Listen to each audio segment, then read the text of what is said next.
Hello sir. हाँ sir. विद्यार्थी मित्रों, आज हम 9वीं कक्षा कुमार भारती पाठ छठा कविता नदी और दरिया, इसके रचनाकार है दुष्यंत कुमार। 1 सितंबर 1933 राजपुर बिजनौर उत्तर प्रदेश में इनका जन्म हुआ। दुष्यंत जी की हिंदी साहित्य के लोकप्रिय कालजयी हस्ताक्षर है। गजल विधा को हिंदी में लोकप्रिय बनाने में आपका बहुत बड़ा योगदान है। आपने कविता, गीत, गजल, काव्य, नाटक, उपन्यास आदि सभी विधाओं में अपनी लेखनी चलाई है। इनकी प्रमुख कृतियां एक कंठ विष पाई काव्य नाटक है और मसीहा मर गया नाटक है। छोटे छोटे सवाल आंगन में, एक वृक्ष, दुहरी जिंदगी आदि उपन्यास दुष्यंत जी ने लिखी है। साये में धूप गजल संग्रह है। सूर्य का स्वागत, आवाजों के घेरे हुए, वन का वसंत, ये उनका कविता संग्रह है। प्रस्तुत गजल में दुष्यंत कुमार जी ने स्पष्ट किया है कि प्रत्येक मानव को अपने अधिकारों के प्रति सजग रहना चाहिए। उसे अपना साहस, स्वाभिमान अक्षुण्ण रखना चाहिए। व्यक्ति को आत्मविश्वास कभी खोना नहीं चाहिए। गजल इसके पहले शेर को मतला और अंतिम को मक्ता कहा जाता है। गजल के पहले शेर को मतला और अंतिम अंतिम शेर को मक्ता कहा जाता है। इस गजल के माध्यम से उन्होंने साहस, अधिकारों के प्रति सहज रहने, स्वाभिमान बनाए रखने, खुद पर भरोसा करने के लिए प्रेरित किया है। तो हम गजल शुरू करें। इस नदी की धार से ठंडी हवा आती तो है, इस नदी की धार से ठंडी हवा आती तो है, नाव जर्जर ही सही, नाव जर्जर ही सही, लहरों से टकराती तो है। इन पंक्तियों से कवि कहना चाहते हैं कि नदी की धारा उपयोगी होती तो है, लेकिन किसी कार्य कारण से उसका उपयोग यदि नहीं हुआ तो ठंडी हवा तो आती है। उस नदी की धार से ठंडी हवा तो मिलती है। नाव जर्जर ही सही, जर्जर यानी फटी पुरानी, टूटी फूटी, जीर्ण हो गई है ऐसी। नाव जर्जर ही सही, लहरों से टकराती तो है। वह लहरों का मुकाबला कर, लहरों का सामना करते हुए अपनी मंजिल की ओर बढ़ती है। एक किनारे से दूसरे किनारे ले जाती है, लहरों से टकराती हुई जाती है, चाहे वो पुरानी क्यों ना हो गई हो, फिर भी अपनी मंजिल, अपने लक्ष्य की पूर्ति वो कर लेती है। एक चिंगारी कहीं से ढूंढ लाओ दोस्तों, एक चिंगारी कहीं से ढूंढ लाओ दोस्तों, इस दिए में तेल से भीगी बाती तो है। कवि कहते हैं कि मनुष्य जो है असीम शक्ति का स्रोत है और उसने अपने आप को कभी कम नहीं समझना है। कई बार ऐसा हो जाता है कि हमारे आत्मविश्वास खोने के कारण हम आगे नहीं बढ़ पाते। यहाँ पर कवि चिंगारी का एक उदाहरण दे रहे हैं कि जो चिंगारी है उनके पास संसाधन है, तेल है, भीगी बाती है, सिर्फ आवश्यकता है तो चिंगारी की। उस चिंगारी से जो दिया जलने वाला है, जो बाती को चिंगारी से जलकर अंधेरे को दूर कर प्रकाश फैला देने वाला है, चारों तरफ प्रकाश ही हो जाने वाला है। जो अंधकार है, अभी निराशा की छाया में हम रहने वाले नहीं है। यहां से इन पंक्तियों से कवि कहते हैं, मनुष्य अपनी शक्ति से शक्ति स्रोत से परिपूर्ण है, लेकिन उसे दिशा दिखाने की आवश्यकता होती है। वह अपना लक्ष्य उसी प्रकार तय कर लेता है जैसे तेल में भीगी बाती को चिंगारी से जलाकर अंधेरे को दूर प्रकाश देता है।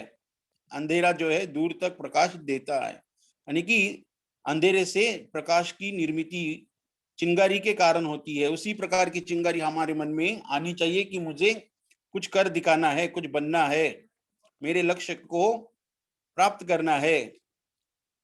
एक खंडर के हृदय सी एक जंगली फूल सी, एक खंडर के हृदय सी एक जंगली फूल सी, आदमी की पीर, पीर यानी पीड़ा, खंडर यानी भग्नावशेष, जो पुराने किले होते हैं या भग्नावशेष जो भवन होते हैं, बड़े बड़े राजा महाराजाओं के राजमहल या किले जो खंडर बन चुके हैं। एक खंडर के हृदय सी एक जंगली फूल सी, आदमी की पीर, पीर यानी पीड़ा, न बोल सकने वाली पीड़ा। गूंगी, गूंगी का अर्थ क्या है? न बोल सकने वाला, यानी मूक, न बोल सकने वाला, मूक जिसे हम लोग कहेंगे, मूक ही सही गाती तो है। यहाँ पर कवि कहते हैं कि पीड़ा भले मनुष्य को मूक कर दे, भले ही अव्यक्त न हो, मनुष्य की जो मन की व्यथा है वो भले ही व्यक्त न कर सके, अव्यक्त हो, लेकिन उसकी हृदय के जो भाव है वो भाव उमड़कर बाहर आते तो है। पीड़ा को व्यक्त करना न हो, भले ही अपने हृदय की, मानव जो है, मानव की पीड़ा भले ही अव्यक्त या मूक हो, अपने हृदय की पीड़ा को व्यक्त करना न जानता हो, लेकिन भग्नावशेष जैसी खंडर और जंगली फूल जैसे व्यक्त हो जाते हैं। देखिए कि जंगल में जाने पर जो फूल होते हैं जो उपयोग में नहीं लाए जाते, लेकिन जब जंगल में हम जाते हैं तो वो भी कुछ ना कुछ खूबसूरती बढ़ाते ही है। भग्नावशेष जो है उसकी हृदय की एक व्यथा बताते तो है। आगे की पंक्तियां, एक चादर सांझ ने सारे नगर पर डाल दी, एक चादर सांझ ने, सांझ यानी सायंकाल, सांझ ने सारे नगर पर डाल दी, यह अंधेरे की सड़क उस भोर तक जाती तो है। भोर यानी सवेरा। क्या हुआ कि जब शाम हो गई है, तब जब सायंकाल हो चुका है, तब शाम होने पर सारे नगर पर अंधेरा सा छा गया। और कवि का विश्वास है कि अंधेरा भोर होने पर उजाले में परिवर्तित हो जाएगा, यानी कि कुछ पल के बाद, कुछ समय के बाद भोर होने वाली है, सुबह होने वाली है। अंधेरा ही जीवन में रहने वाला नहीं है। उसी प्रकार से इससे भावार्थ यह होता है कि मानव के जीवन में आपत्तियां रूपी अंधकार सतत संघर्षमय हो, जीवन में खुशियों भरा प्रकाश ठीक उसी तरह आ जाता है जैसे कष्ट के बाद हम अथक प्रयासों से सफलता प्राप्त कर लेते हैं। निर्वसन मैदान में लेटी हुई है जो नदी, निर्वसन का अर्थ निर्वस्त्र, पत्थरों से ओट में जा जा के बतियाती तो है। जो नदी बह रही है वह नदी पत्थरों से बात करते हुए, अटकेलियां लेते हुए नीचे आ रही है, कुछ अपनी मन की व्यथा बता रही है, कुछ अपने मन के भाव बता रही है कि उसने किस प्रकार से संघर्ष किया है, और अंततः वह सागर से मिल जाती है, उसे कामयाबी हासिल हो जाती तो है। और सबको अपनी उद्गम से लेकर जो उसका सफर, उस सफर के बारे में वो अपने मन की व्यथा बताती है।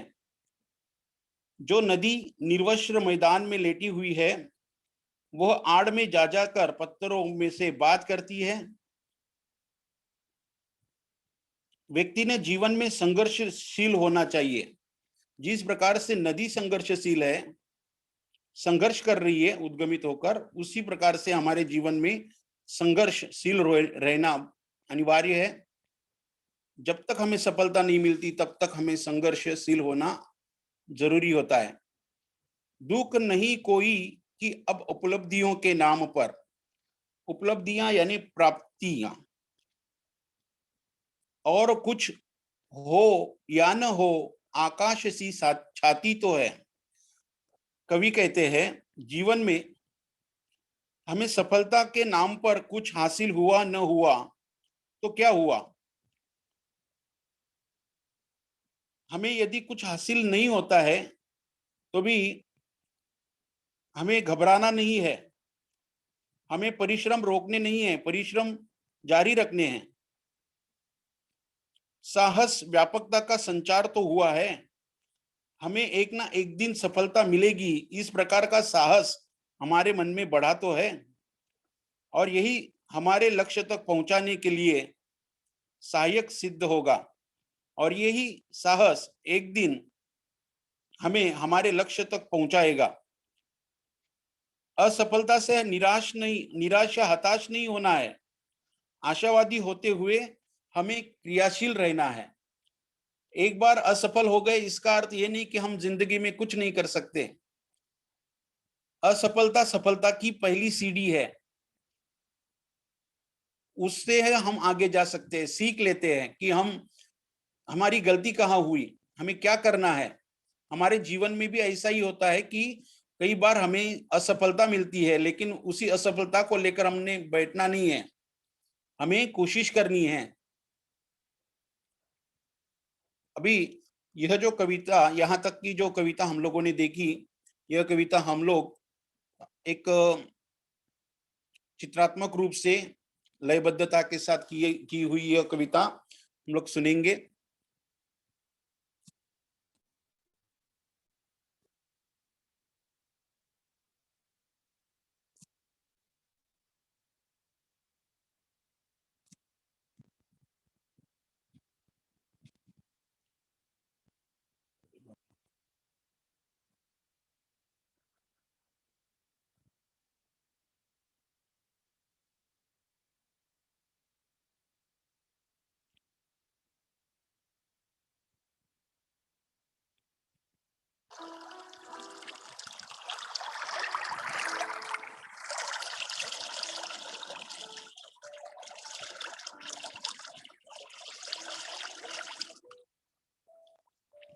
वैसे तो दुष्यंत कुमार हिंदी गजल के विद्रोही कवि, किंतु कभी कभी उन व्यवस्थाओं से लड़ने वाले विद्रोही कवि को भी ऊर्जा की, उत्साह की आवश्यकता होती है। तब वो ये हिंदी गजल कहते हैं।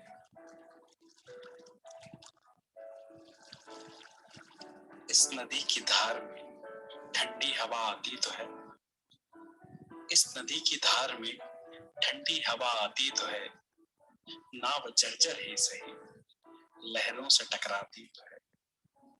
इस नदी की धार में ठंडी हवा आती तो है, नाव जर्जर ही सही लहरों से टकराती तो है। एक चिंगारी कहीं से ढूंढ लाओ दोस्तों, एक चिंगारी कहीं से ढूंढ लाओ दोस्तों, एक चिंगारी कहीं से ढूंढ लाओ दोस्तों, इस धीमे तेल से भीगी हुई बाती तो है।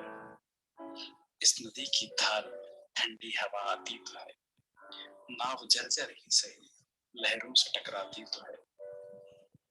एक खंडहर के हृदय से एक जंगली फूल सी, एक खंडहर के हृदय से एक जंगली फूल सी, आदमी की पीर गूंगी ही सही गाती तो है। एक खंडहर के हृदय से एक जंगली फूल सी, आदमी की पीर गूंगी ही सही गाती तो है। इस नदी की धार में ठंडी हवा आती तो है, नाव जर्जर ही सही लहरों से टकराती तो है। एक चादर सांझ ने सारे नगर पर डाल दी, एक चादर सांझ ने सारे नगर पर डाल दी। ये अंधेरे की सड़क उस भोर तक जाती तो है। एक चादर सांझ ने सारे नगर पर डाल दी। ये अंधेरे की सड़क उस भोर तक जाती तो है। इस नदी की धार में ठंडी हवा आती तो है। नाव जर्जर ही सही लहरों से टकराती तो है। निर्वचन मैदान में लेटी हुई है जो नदी। निर्वचन मैदान में लेटी हुई है जो नदी। पत्थरों से ओट में जा जा के बतियाती तो है। निर्वचन मैदान में लेटी हुई है जो नदी। पत्थरों से ओट में जा जा के बतियाती तो है। इस नदी की धार ठंडी हवा आती तो है। नाव जर्जर ही से लहरों से टकराती तो है। दुख नहीं कोई कि अब उपलब्धियों के नाम पर। दुख नहीं कि अब कोई उपलब्धियों के नाम पर। और कुछ हो या ना हो आकाश सी छाती तो है। दुख नहीं कोई कि अब उपलब्धियों के नाम पर। और कुछ हो या ना हो आकाश सी छाती तो है। इस नदी की धार में ठंडी हवा आती तो है।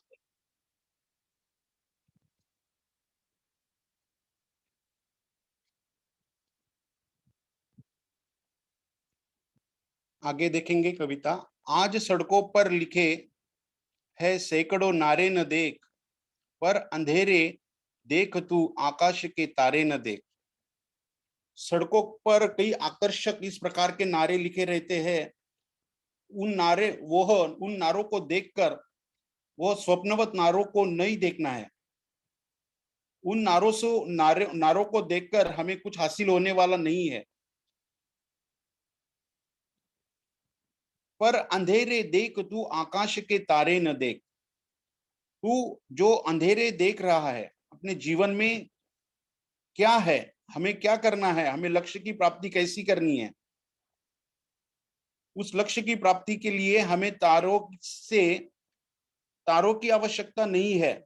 और तारों के रोशनी से हमारे जो सपने हैं वो पूरे नहीं हो सकते। लेकिन कवि कहते हैं जो सड़कों पर आकर्षक स्वप्नवत जो नारे लिखे गए हैं उनको देखकर खुश होने की आवश्यकता नहीं है। अपने जीवन में किसी प्रकार से सफलता की रोशनी संघर्ष से ही आ सकती है। यह देखना है यह देखना है कि तारों की रोशनी से कुछ हासिल होने वाला नहीं है। आगे देखेंगे। एक दरिया है यहाँ पर दूर तक फैला हुआ, आज अपने बाजुओं को देख पतवारे न देख। पतवारे का अर्थ होता है नाव चलाने का एक साधन, जो नाव के पीछे का वह उपकरण है जिसके सहारे नाव की दिशा बदल जाती है। दरिया नदी का ही एक विस्तृत रूप जिसे समुन्दर के समान प्रतीत होता है। बाजू यानी भुजा, बाह।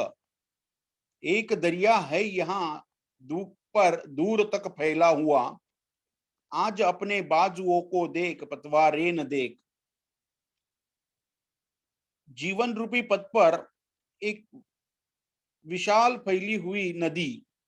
नदी जो समुन्दर के समान प्रतीत हो रही है, उसको पार करना है। ये जीवन रूपी जो नदी है उसको क्या करना है, पार करना है। तो अपने लक्ष्य तक पहुंचना है तो तुम्हें दूसरों की सहायता लिए बिना अपने बाजुओं को मजबूत करना है, संघर्ष करना है और संघर्ष करके ही सफलता प्राप्त करनी है। अब यकीनन ठोस है धरती हकीकत की तरह, यह हकीकत देख लेकिन खौफ के मारे न देख। यकीनन विश्वास के साथ, हकीकत यानी वास्तविकता, यथार्थ जिसे कहेंगे, खौफ यानी डर। अपने जीवन में सम विषम परिस्थितियां आती है और यथार्थ है, और वही यथार्थ है। जैसे धरती ठोस है,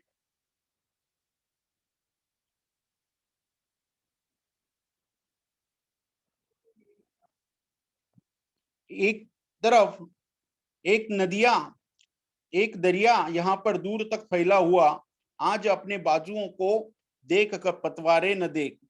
जीवन रूपी पथ पर विशाल फैली हुई नदी, इसको हमें पार करना है, अपने लक्ष्य तक पहुंचना है। तुम्हें दूसरों की सहायता नहीं लेनी है, संघर्ष करना है। अब यकीनन ठोस है धरती हकीकत की तरह, यह हकीकत देख लेकिन खौफ के मारे न देख। अपने जीवन में सम विषम परिस्थितियां आती है, यह यथार्थ है, वास्तविकता है कि हमारे जीवन में सामान्यतया सुख दुख आते रहते हैं। यथार्थ है, जैसे धरती ठोस है, उसी वास्तविकता को डर कर या भयभीत होकर नहीं देखना है, इसको सामान्य रूप से देखते हुए इसे दूर करने का प्रयास करना है। इसे सामान्य रूप से देखते हुए क्या करना है? दूर करने का प्रयास करना है। वे सहारे भी नहीं, अब जंग लड़नी है तुझे, कट चुके जो हाथ, उन हाथों में तलवारें न देख।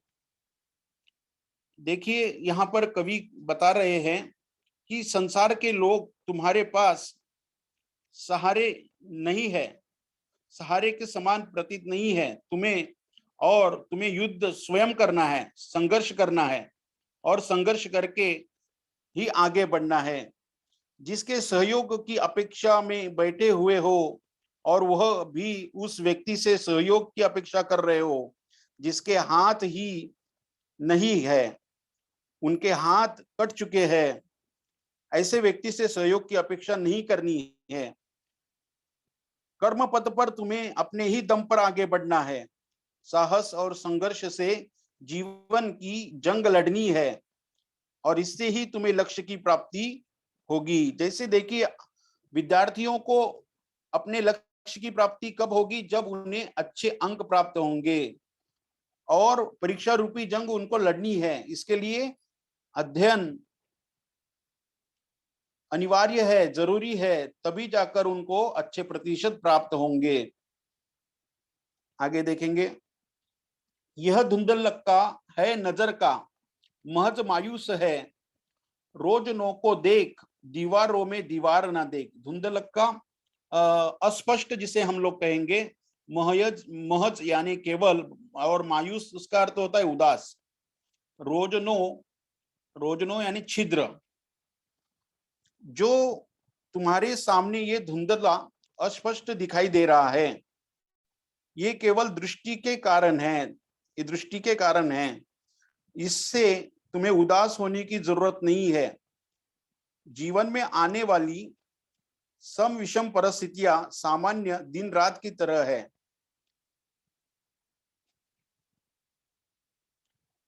दिन रात की तरह है। आज समस्या से स्वयं घेरने नहीं, जो आज समस्या से स्वयं घेरने नहीं देना है, उस समस्या के साधन से ही रास्ता ढूंढना है। और जो दीवारों में छेद है, दीवारों में छेद है, कई सारे दीवारें यहाँ पर है, और उन दीवारों के एक छेद से उजाला आ रहा है। उस उजाले के आधार पर एक रोशनी निर्माण हो रही है। उस रोशनी से तुम्हें अपना स्वयं का रास्ता क्या करना है? ढूंढना है, और उससे ही लक्ष्य की प्राप्ति करनी है। राख कितनी राख है, राख यानी अवशेष, कुछ भी नहीं बचा हुआ, सब जला हुआ है, चारों तरफ बिखरी हुई। राख में चिंगारियां ही देख, अंगारे न देख। और जो राख है, जो अवशेष बचे हुए हैं, सब विनाश हो चुका है, उसमें राख कितनी राख यानी अवशेष जो है बचे हुए थोड़े, चारों तरफ बिखरी हुई है। चारों तरफ हर कोई व्यक्ति स्वार्थी है। हर तरफ आज की स्थितियां देखेंगे तो किस प्रकार की स्थितियां बन गई है, लेकिन उसमें भी अपने आप को क्या करना है? हमें स्वयं को विकसित करना है। तो इसके लिए क्या करना है? विनाश का प्रतिशोध लेने की भावना मन में नहीं रखनी है, निराश होकर हथियार भी नहीं डालने हैं, अर्थात आशा ही जीवन है। आशा को बनाए रखो, और विनाश के बाद ही विकास की शुरुआत होती है। इसका ध्यान रखकर जीवन का रास्ता चुनने को कहा है। और कवि कहते हैं कि इससे ही आप जीवन का सही रास्ता क्या कर सकते हो, चुन सकते हो। यहाँ पर बहुत सुंदर पद्धति से यह गजल हमारे सामने, हमें इस गजल से संक्षिप्त में कौन कौन सी सीख प्राप्त होती है वो देखेंगे। कवि बता रहे हैं,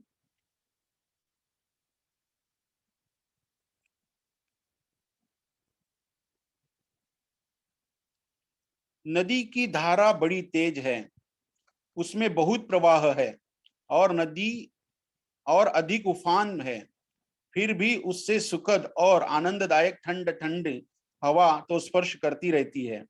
इस नदी की ऊंची उड़ती लहरों से टकराने वाली टूटी फूटी नाव हिम्मत के काबिले तारीफ है। तो ये नदी में जो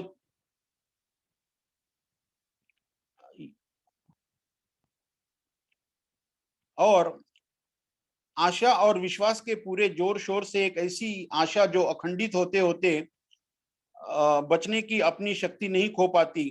इसलिए गजलकार दुष्यंत जी का कहना है कि नदी की धार अधिक है लेकिन उसकी ठंडी हवा आती तो है। तो यहाँ पर गजलकार बता रहे हैं कि आशा और विश्वास से पूरे जोर शोर से ही ऐसी आशा खंडित होते होते बचने की अपनी शक्ति नहीं खो पाती। इसलिए गजलकार दुष्यंत कुमार का कहना है कि नदी की धार बहुत अधिक है लेकिन उससे ठंडी हवा आती ही है। ये गजल मैं आपको एक बार सुना देता हूं लयबद्धता के साथ। इस नदी की धार से ठंडी हवा आती तो है, नाव जर्जर ही सही लहरों से टकराती तो है। एक चिंगारी कहीं से ढूंढ लाओ दोस्तों, इस दिए में तेल से भीगी हुई बाती तो है। एक खंडर के हृदय सी, एक जंगली फूल सी, आदमी की पीर गूंगी ही सही गाती तो है। एक चादर सांझ ने सारे नगर पर डाल दी, यह अंधेरे की सड़क उस भोर तक जाती तो है। निर्वचन मैदान में लेटी हुई है जो नदी, पत्थरों से ओट में जा जा के बतियाती तो है। दुख नहीं कोई अब उपलब्धियों के नाम पर, और कुछ हो या न हो आकाश सी छाती तो है।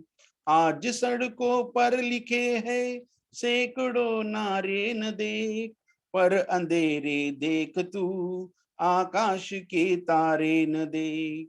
एक दरिया है यहाँ पर दूर तक फैला हुआ, आज अपने बाजू को देख पतवार में न देख। अब यकीनन ठोस है धरती हकीकत की तरह, यह हकीकत देख लेकिन खौफ के मारे न दे। वे सहारे भी नहीं अब जंग लड़नी है तुझे, कट चुके जो हाथ उन हाथों में तलवारें न दे। यह धुंध लक्का है नजर का, तू महज मायूस है, रोजनों को देख दीवारों में दीवारें न दे। यह कितनी राख है चारों तरफ बिखरी हुई, राख में चिंगारियां ही देख अंगारे न दे। इस नदी की धार से ठंडी हवा आती तो है, नाव जर्जर ही सही लहरों से टकराती तो है। इसमें इस कविता के आधार पर आप लोगों को 6 अंकों का पद्य विश्लेषण आता है, जिसमें पद्य विश्लेषण में कवि का नाम, कविता की जो विधा है वो पूछी जाएगी, आपकी पसंदीदा पंक्तियां जो है वो वह पंक्तियां आपकी पसंदीदा होने का कारण क्या है, और कविता से प्राप्त संदेश या आपको कौन सी प्रेरणा मिली, मोटिवेशन मिला, ये बताना है। तो कवि का नाम के इसके लिए आप लोगों को 1 अंक है, कविता की विधा बताने के लिए 1 अंक है, और पसंदीदा पंक्तियां बताने के लिए 1 अंक है। और पसंदीदा होने का कारण जो है उसके लिए भी, कारण क्या है, ये भी क्यों आपको वो पंक्तियां पसंद है, इसका कारण क्या है वो बताना है, इसके लिए भी 1 अंक है। और संक्षेप में संदेश या प्रेरणा इस कविता से कौन सी मिली है, इसके लिए 2 अंक है। इस प्रकार से 6 अंकों का आप लोगों को प्रश्नबद्ध विश्लेषण के आधार पर आता है। आशा करता हूं कि यह कविता आप लोगों को अच्छे से समझ में आई होगी।